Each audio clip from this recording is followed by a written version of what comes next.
When Elizabeth Taylor was the biggest movie star in the world, she was also one of the most messed up.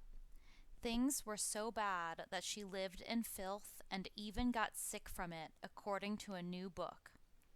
In 1958, Taylor was cast in 20th Century Fox's Cleopatra, becoming the first movie star to be paid $1 million for the role.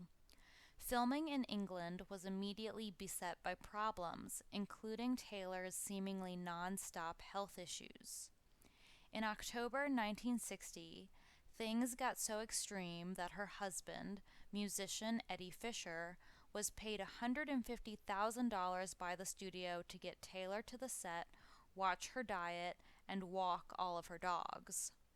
Fisher said that Taylor, his wife, was popping pills and drinking most of the day, according to the new book Erotic Vagrancy by Roger Lewis.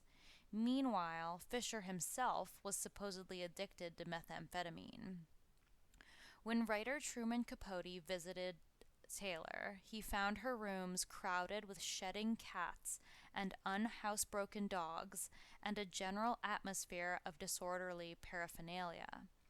The slovenly atmosphere affected Taylor's health, Lewis writes, as the actress was taken to the London clinic, placed in an iron lung, and diagnosed with Malta fever, or brucellosis, which is caused by the ingestion of animal secretions, unpasteurized milk, or undercooked meat. Symptoms include profuse sweating and joint and muscle pain. In the first stage of the disease, bacteremia occurs and leads to the classic triad of fevers, sweating, often with a characteristic foul, moldy smell, and migratory joint and muscle pain. Blood tests will reveal a low number of white blood cells and red blood cells and show elevation of liver work.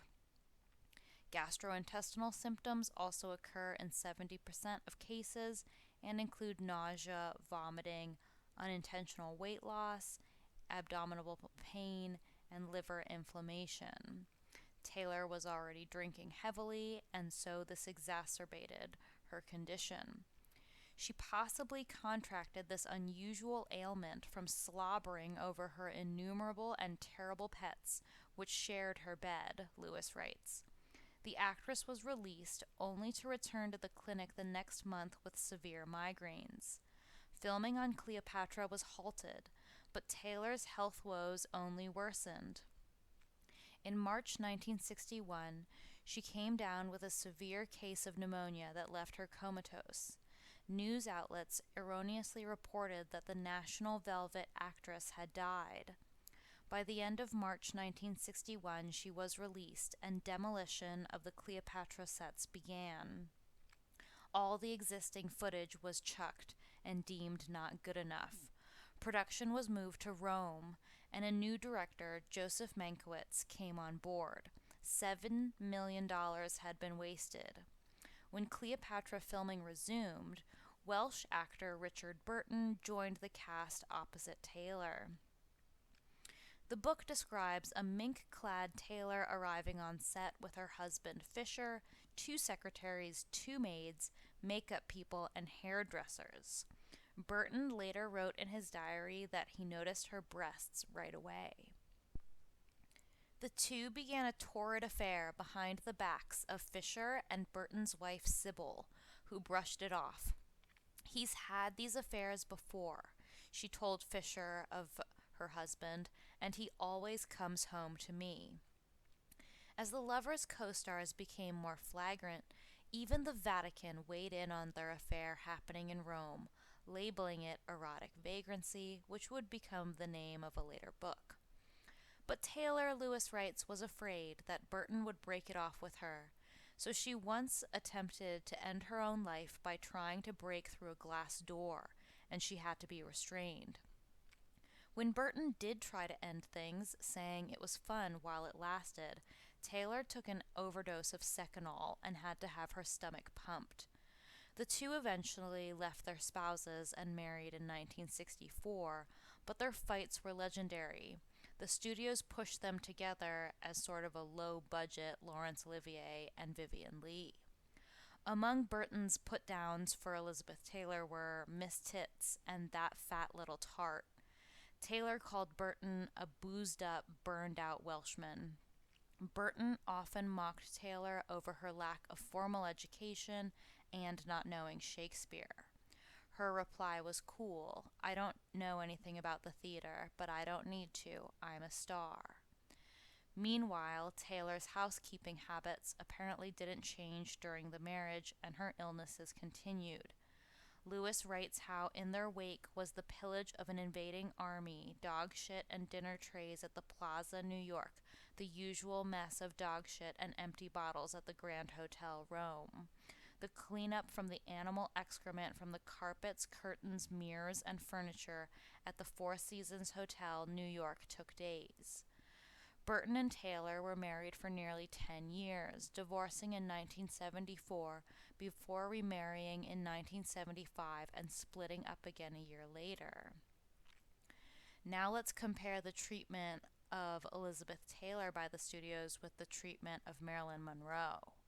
Marilyn and Liz, in the Hollywood of the 50s and 60s, no female movie stars were bigger. They were total opposites in the looks department. Elizabeth Taylor, sultry, finely chiseled, raven-haired brunette. Marilyn Monroe, luminous, wide-eyed, childlike blonde. They had much in common, including much publicized marriages, headline-grabbing scandals, and high-maintenance personalities. Though their paths rarely crossed, Taylor worked at MGM while Marilyn was the face of 20th Century Fox. In 1962, their lives would intersect in a big way. The popularity and relative safety of television away from urban crime kept people home, watching the likes of Lucille Ball and Milton Berle and out of the theaters. In order to survive, studios had to find ways to make money, fast. Fox producer Walter Wanger hatched a plan to bring people back to the theaters, an epic, and he had just the big screen spectacle in mind, Cleopatra. Movies based on the Egyptian queen's life, starring Claudette Colbert in 1934 and Vivien Leigh in 1945, had done well, but their sets had been plagued by tragedy. Leigh lost the baby she was carrying, Laurence Olivier's child, in a fall on the 1945 Caesar and Cleopatra set. You can learn more about their relationship in their video on this channel. But who better to play the seductress this time around than Elizabeth Taylor, who was recently released from her MGM contract and free to work at other studios. The bonus was Liz's newfound notoriety as a brazen homewrecker, stealing singer Eddie Fisher from his wholesome wife Debbie Reynolds in 1959. That might be just the thing to bring in curious moviegoers instead of merit.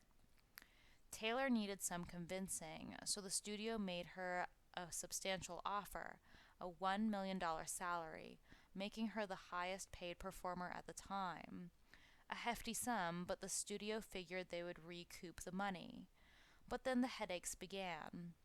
From the start, the production, which began in September 1960 at London's Pinewood Studios, was beset by questionable decision-making and spiraling out-of-control costs. Taylor would make 65 costume changes in the film, earning her a place in the Guinness Book of World Records, perhaps due to her profuse sweating from Malta's disease. Constant rain caused pure gold leaf, meticulously applied to the sets, to peel. Rewrites left hundreds of extras sitting around, though still picking up paychecks. In 1960, Cleopatra was costing $70,000 a day to make. Then in March 1961, Taylor came down with pneumonia and needed a tracheotomy to save her life.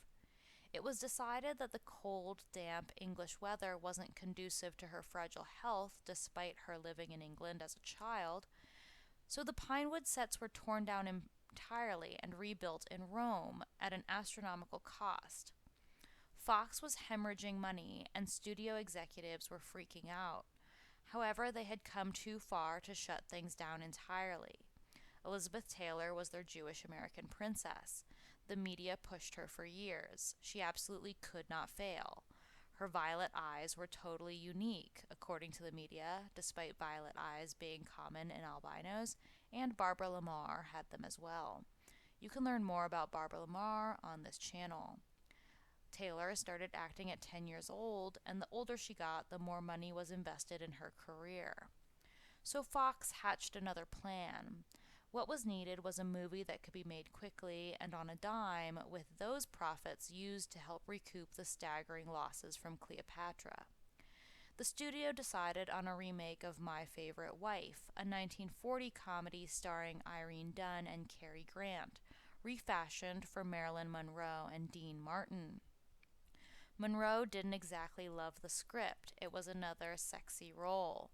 Nor was she thrilled that she, Fox's most famous star, would be making a paltry $100,000 salary, only 1/10 of Liz's take for Cleopatra.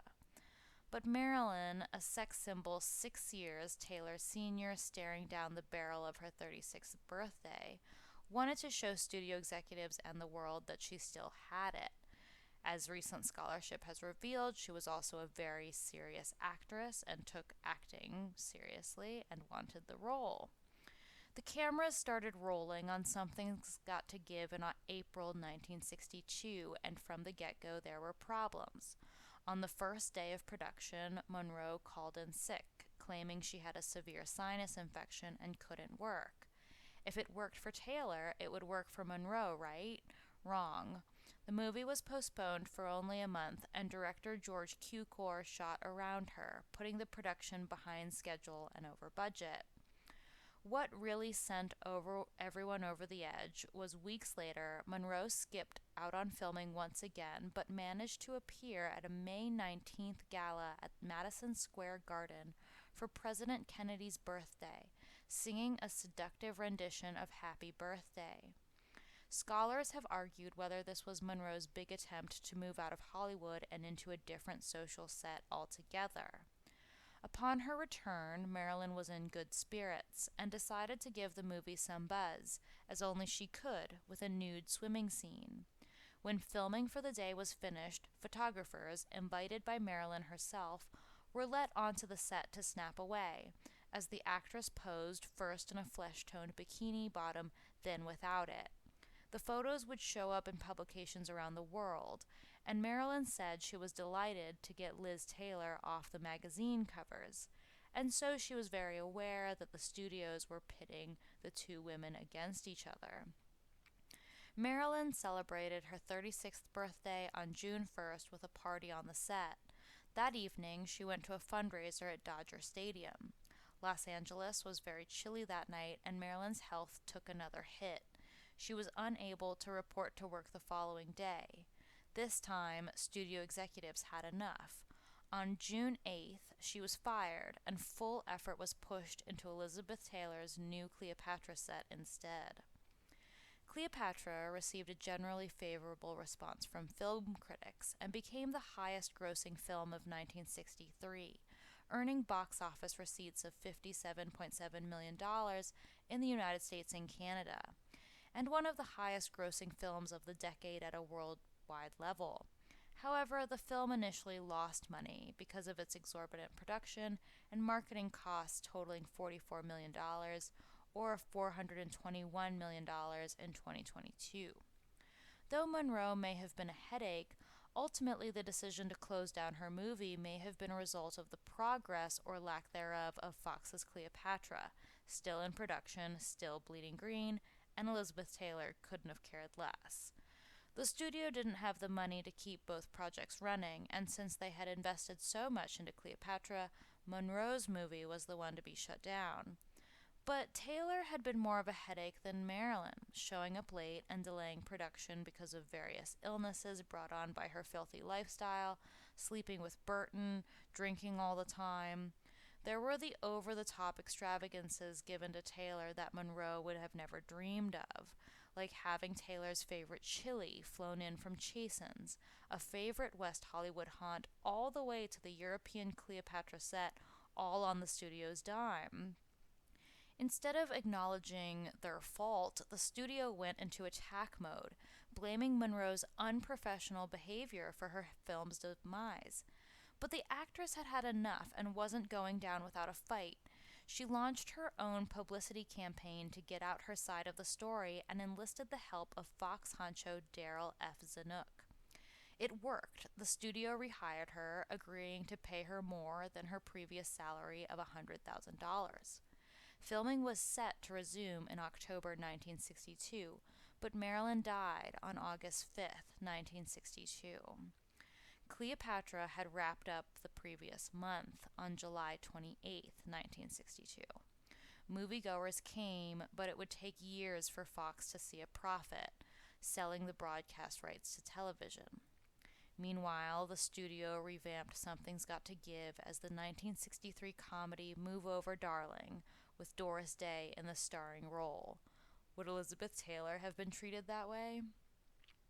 Taylor would go on to marry her Cleopatra leading man Richard Burton and nab a second Oscar for 1966's Who's Afraid of Virginia Woolf, which is a strange, almost schizophrenic film.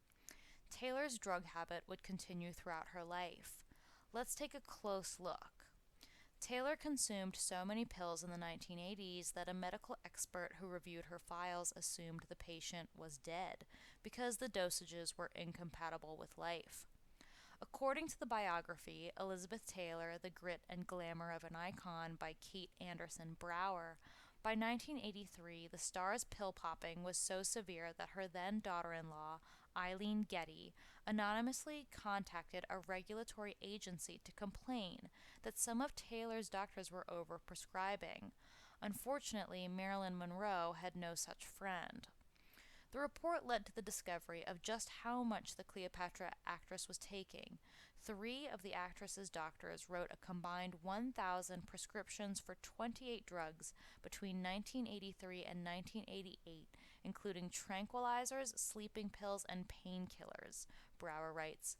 At one point, things got so bad that Taylor asked her son to inject her with the powerful synthetic opioid Demerol. Christopher Wilding, the screen siren's second son with actor Michael Wilding, reveals in the book that the disturbing request occurred while he was staying with his mother during her 1976 to 1982 marriage to Virginia Senator John Warner. Wilding remembers his mother calling for him to come to her bedroom, and that she sounded wobbly, but it wasn't until I saw her that I realized she was pretty messed up on something. She was seated at the edge of the bed in her underwear, and she had a syringe of Demerol in her right hand. He explained that the Oscar winner then asked him to administer the shot, which he declined to do. This was his mother, after all. She looked at me with deadened yet disappointed eyes, took a breath, steadied her hand, and plunged the needle into her flesh, Wilding says in the book. Taylor also struggled with alcohol addiction, which worsened during her tempestuous marriages to Welsh actor Richard Burton, who was a severe alcoholic himself, and a poor attempt at a replacement for Laurence Olivier, which is what the studios seemed to want. Brower writes that the couple's first real encounter was on the set of Cleopatra, when Burton, coming off a bender, couldn't even raise a cup of coffee to his lips because his hands were shaking so badly. He asked Taylor for help, and she found this endearing and attractive. The pair's famously combative relationship was fueled by alcohol, called the third partner in their marriage.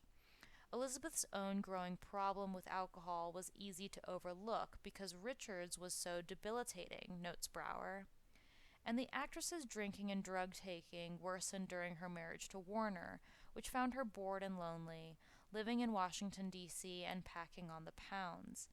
Life as a senator's wife in Washington, Elizabeth said later, made her a drunk and a junkie, Brower writes.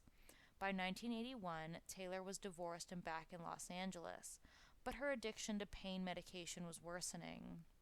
What did she need to deaden her pain for? She surrounded herself with assistants and housekeepers who became like family to her and were less likely to call her out on her growing problem due to economic reliance, Brower writes. She manipulated her doctors into giving her the pills she wanted when she wanted them. It was very hard to say no to Elizabeth Taylor. Eventually, a group of friends and family staged an intervention, and Taylor checked into the Betty Ford Center in 1983 for a 7-week stay. She stopped drinking but still took pills and rationalized them as legitimate medicine because they were prescribed by a doctor. Daughter Liza Todd remembers calling to speak to her mother one evening and being told that Taylor was unavailable after 9 p.m., not because she was asleep, but because she was high.